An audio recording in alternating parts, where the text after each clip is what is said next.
Global investors summit खत्म हो चुका है और सबसे खास बात यह है कि जितने भी उद्योगपति यहाँ पहुँचे थे बहुत खुश थे और इस कार्यक्रम को सफल बनाने में जिनका सबसे बड़ा श्रेय जाता है वो सौनिक पौंड्रिक हैं, जो अपर मुख्य सचिव हैं उद्योग विभाग के। सर, सबसे पहले तो बधाई हो, इतने बड़े पैमाने पर आपने कार्यक्रम किया और मुझे लगता है कि इससे पहले भी लगातार आप घूम रहे थे, उद्योगपतियों से मिल रहे थे। सर, कैसा एक्सपीरियंस रहा?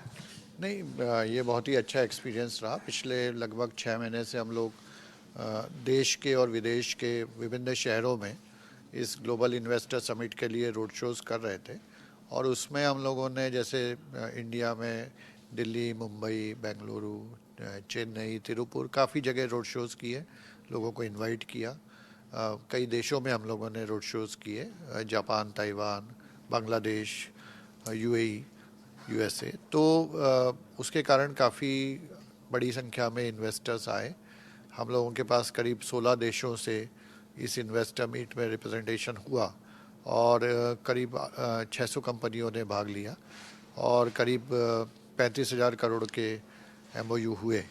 तो मुझे लगता है कि इस इन्वेस्टर मीट के कारण हमारे यहाँ जो इंडस्ट्रियलाइजेशन हो रहा है उसमें और गति आएगी और जो हमारी हाई प्रायोरिटी सेक्टर्स हैं जैसे textile, leather, food processing, IT, इसमें और कंपनियां आएंगी और उसमें और इंडस्ट्री लगेगी। सर, एक सवाल और है बिहार को लेकर के, चूंकि बिहार में एक उद्योग लगाना सबसे बड़ी चुनौती मानी जाती थी। आपके आने के बाद लैंड बैंक की व्यवस्था की गई, आमतौर पर इंडस्ट्री में लैंड की ही समस्या होती थी, उसके बारे में सर कुछ बताएं। नहीं, देखिए, राज्य सरकार ने उद्योग विभाग को और बियाडा को करीब 3,000 एकड़ लैंड दी और हमने ये किया कि हमने उसके अलोकेशन के प्रोसेस को सिंप्लीफाई किया और आज हम कहते हैं कि कोई भी लैंड अगर अलॉट करता है, आवेदन देता है, तो हम उसको 1 सप्ताह से 10 दिन में लैंड दे देते हैं। तो उसके कारण इंडस्ट्री को भी कॉन्फिडेंस होता है कि उनको बहुत समय नहीं लगेगा और सरकार ने लैंड दी और सरकार ने इंफ्रास्ट्रक्चर को ठीक करने के लिए राशि दी विभाग को, तो उसके कारण इंफ्रास्ट्रक्चर भी अच्छा हो रहा है। तो मुझे लगता है कि आगे आने वाले दिनों में बिहार में उद्योगों में और तेज़ी से बढ़ेंगे। किन सेक्टरों में लगता है सर ज़्यादा दिलचस्पी दिखाई गई यहाँ पर बिहार में? यहाँ पे देखिए, सबसे ज़्यादा फूड प्रोसेसिंग में, बिकॉज हमारे यहाँ फ्रूट्स, वेजिटेबल्स, फूड ग्रेन्स काफ़ी अच्छे हैं। फिर टेक्सटाइल में और लेदर में काफ़ी इंटरेस्ट है और आईटी सेक्टर की काफ़ी कंपनियाँ आई क्योंकि बिहार के युवा देश में और विदेशों में काम कर रहे हैं आईटी सेक्टर में। तो लोगों को लगता है कि ह्यूमन रिसोर्स बिहार में बहुत अच्छा मिलेगा और हमारी पॉलिसीज़ भी अभी सपोर्टिव हैं।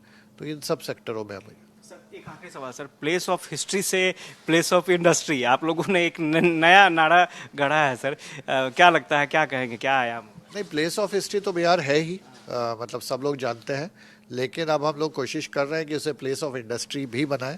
तो जो नॉर्थ और ईस्ट है उसमें हम लोग बिहार को एक इमर्जिंग डेस्टिनेशन बनाना चाहते हैं, न्यू डेस्टिनेशन फॉर इन्वेस्टमेंट।